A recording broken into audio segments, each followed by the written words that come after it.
Once again, gun control is front and center. Josh, you have some statistics. Yes, before we get into our views, let's read what the actual statistics of gun control actually is. So, there is about 390 million guns in the US and 40,000 guns per year. So, about 60% of those are suicide and 40% are homicide.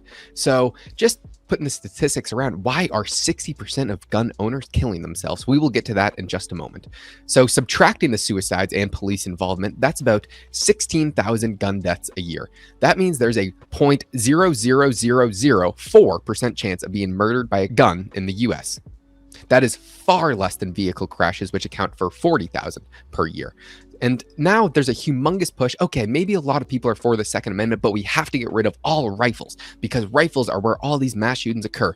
Are they, though? There's only about 364 rifle deaths per year. And that is of the 16,000 gun deaths involved. So rifle accounts for 0.02% of all gun deaths. And that is compared to beating someone to death, which occurs 600 times a year, which is 33% more likely that you get beaten to death than shot by a rifle. And we need to ban all rifles. We'll go over the ethics in still just a second. So there's a humongously low chance that you get killed by a rifle in the US. There's almost a higher odd that you get killed by a coconut falling out of a tree, which happens 150 times a year compared to 364 rifle deaths per year. So there's a humongous push to ban all rifles and everything when there is such an historically low chance of you actually dying from something like this. Now, there was just a school shooting, and that is absolutely horrible, but the intentions and the results of what we are looking at are completely different. When you try and ban guns, what is that actually going to do? I can assure you that that will actually increase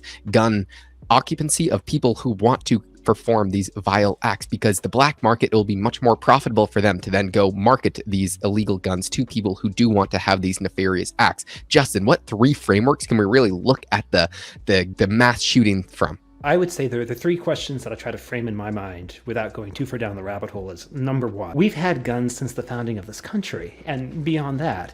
And my question would be, we have not always had mass shootings. So what happened? In other words, when did mass shootings first start? The first one that comes to my mind was Littleton back in the early 90s is what I recall.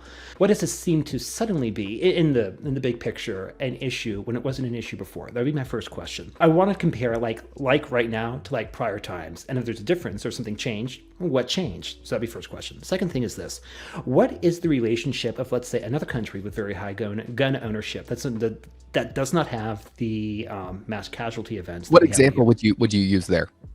Oh, for the two countries, so the Swiss gun ownership in Switzerland. I don't have the facts in front of me right now, Josh. Maybe you do, but like it's through the roof. But the Swiss, I mean, I do not believe they seem to have this problem. So if it truly is the amount of guns in circulation, wouldn't that also mean, and I'm trying to ask like an honest question here, wouldn't that also mean Switzerland or whatever should have these mass casualty events through the roof? And if not, what's going on? Or perhaps I should say it another way. If it is guns in circulation plus variable X, variable Y, etc., what are these other variables that we have that we're running into? Because if we can find out those variables, those seem to be more impactful. Again, just in the very, very myopic view of comparing the U.S. to the Swiss. So the final question that I would ask then is, consider Chicago, consider DC with, very strong gun control. And despite this very strong gun control, you have a very high elevated rate of gun violence. Now compare that to, let's say, Wyoming or Utah, which would theoretically have, higher gun ownership, but less of these casualty events. So the question I asked, and this kind of gets back into the at what cost question, I would say, well, listen, if we think that gun control is a solution, why is it that the laws we already have on our books don't seem to be working? If we then go into say, well, we just need more laws on the books, the second follow-up question I have to that is, well, why is it that you have other countries that are able to demonstrate, responsible gun ownership, but we seem to struggle with in America? What's going on there? And finally, I would say, what happens when you compare America to America from years past? See, I suspect there's more variables that are in play on this regard. Lastly, Josh, I'll also note this too. If you go back in time, there's someone, I can't say the dude's name, and if you ever watch this, you'll know exactly who I'm talking about. So this is anonymous. as much of this video has come from. But what I would say is this particular individual made the comment that if you compare left-wing governments to right-wing governments, and so when I say left-wing governments, think Stalin, think Pol Pot, and think Mao or whatever, right? Very, very left-wing. And then if you compare like what they did, right? So if they go through, take away the guns from all the people, so suddenly the citizens have no way to resist the government. And then you look at what the government did to their people and basically tally it up in terms of death or whatever, right? People always love to point to Hitler as an example of, well, look how many people he killed. Of course, he killed many, and that's, completely inexcusable. But in the scheme of things, and Hitler being very much on the right, but if you look on the left, and the left seems to have some trouble remembering this, that if you look at the communist dictatorships, they put the right-wing fascist dictatorships to shame in terms of the amount of death. Either way, my point from all this, it comes at what cost, and the cost here is like, listen, arms in the hands of citizens. Yes, things can go wrong, but things can also go wrong when you take the guns away, because gun control doesn't necessarily mean guns go away. It just means the government has a monopoly on the guns. It doesn't mean that, guns no longer exist. And so this is one of those things where I think you have this misconception. People can agree where we want to get to. It's the question of, how do we get to where we want to get to? And there is not a single person, or there should not be a single person on earth who should argue that there should be more gun deaths per year. But you just have to look at reality. The reality of the situation is that banning guns is not going to decrease the amount of gun deaths per year. In fact, I think it would have just the opposite effect. As Justin was just talking about, if you look at Chicago or like in Illinois, which has the highest deaths per like any state in gun ownership per capita, I believe, comparing it to a state that has everyone that has guns, and there's relatively low gun deaths per year. There's no correlation between the two. In fact, there's almost an inverse correlation, because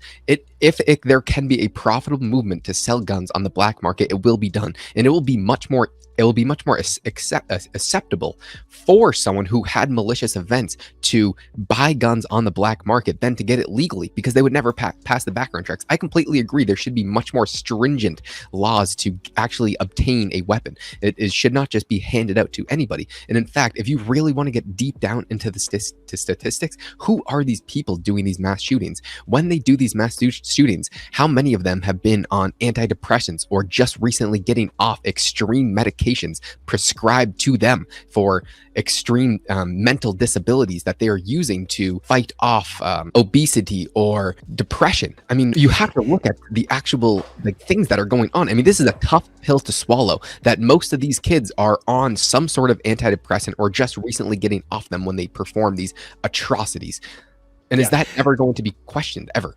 Yeah, so my only comment on that is, and again, I've got to choose my words really carefully here. Those who know what I'm talking about will immediately see through to it, but I've got to talk around, the censorship.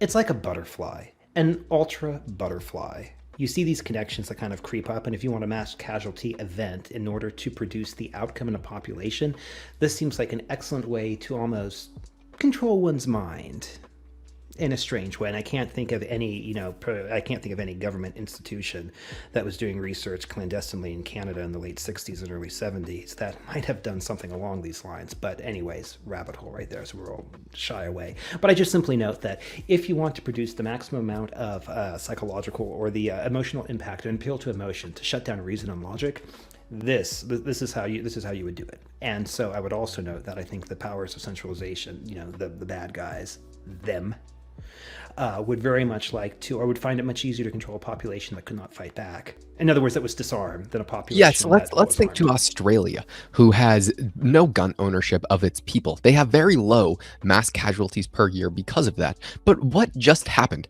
The government is picking people up out of their house and taking them to quarantine camps if they've been suspected of being near someone who has been suspected of having the virus, or if they have not gotten a certain medicine, which you can still spread a virus or get it.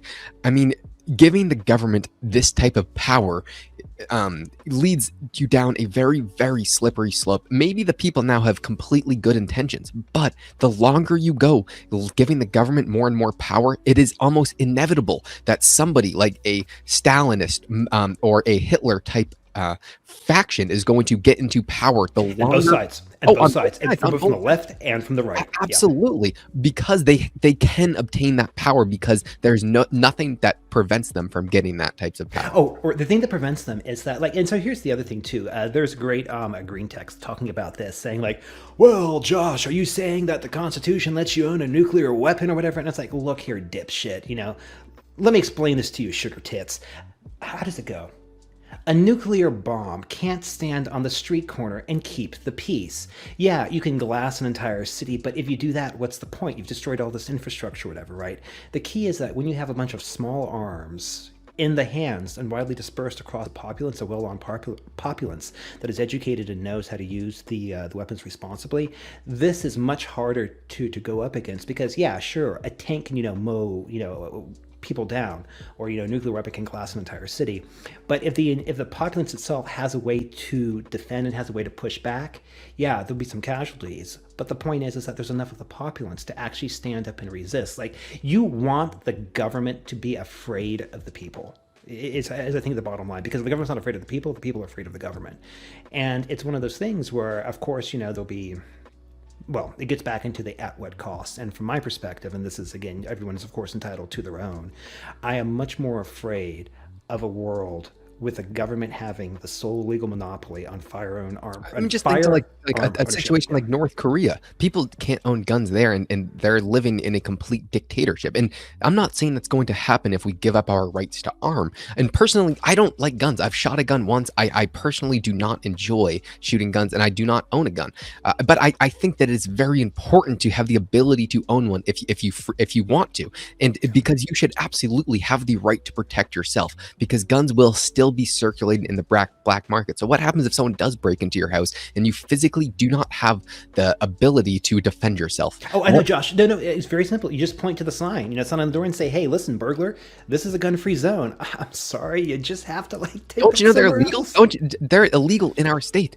And if you do not think that the intentions are always different than the actual reality, and right now the way reality is set up is banning guns is not going to save more lives. It's just not going to happen. And in fact, the opposite effect is most likely going to happen in the long run when these governments usurp this power and control, which they can then use to take over your everyday lives.